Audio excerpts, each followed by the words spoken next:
I want to talk to you about the Electoral College and why it matters.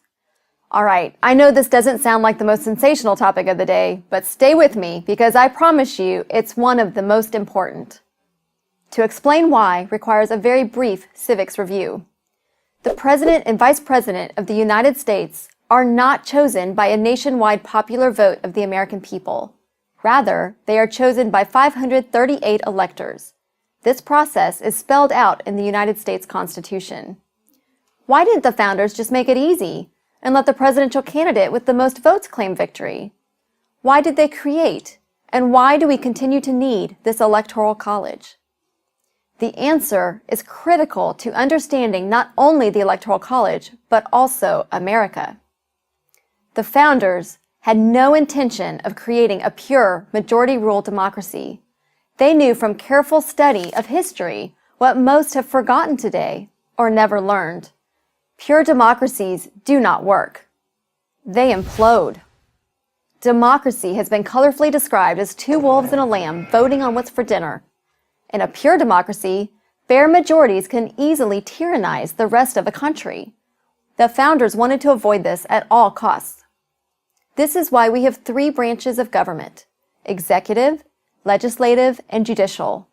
It's why each state has 2 senators, no matter what its population, but also different numbers of representatives based entirely on population. It's why it takes a supermajority in Congress and 3/4 of the states to change the Constitution. And it's why we have the Electoral College.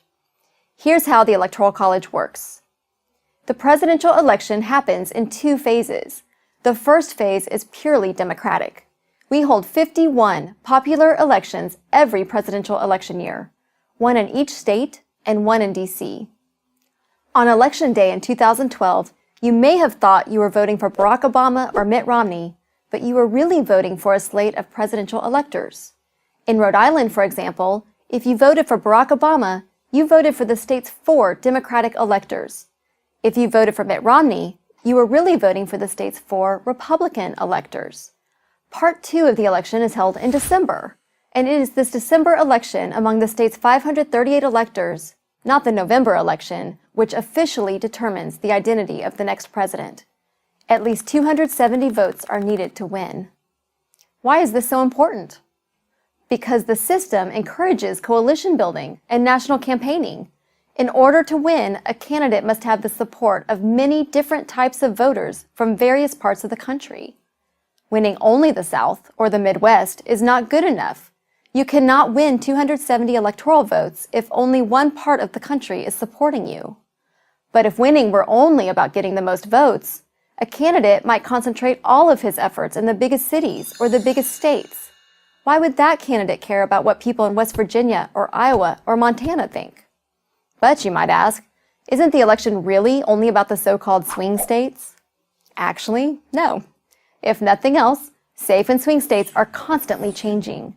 California voted safely Republican as recently as 1988. Texas used to vote Democrat.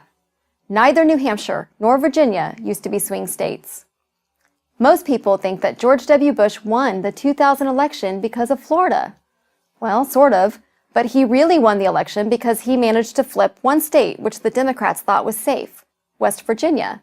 Its 4 electoral votes turned out to be decisive. No political party can ignore any state for too long without suffering the consequences. Every state, and therefore every voter in every state, is important. The Electoral College also makes it harder to steal elections.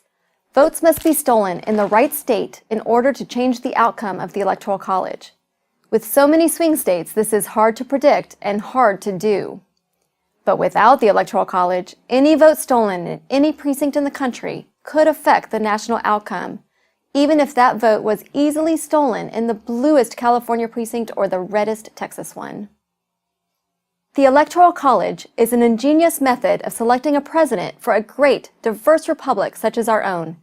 It protects against the tyranny of the majority, encourages coalition building, and discourages voter fraud. Our founders were proud of it. We can be too. I'm Tara Ross for Prager University. Join Prager University. Click here to subscribe to our YouTube.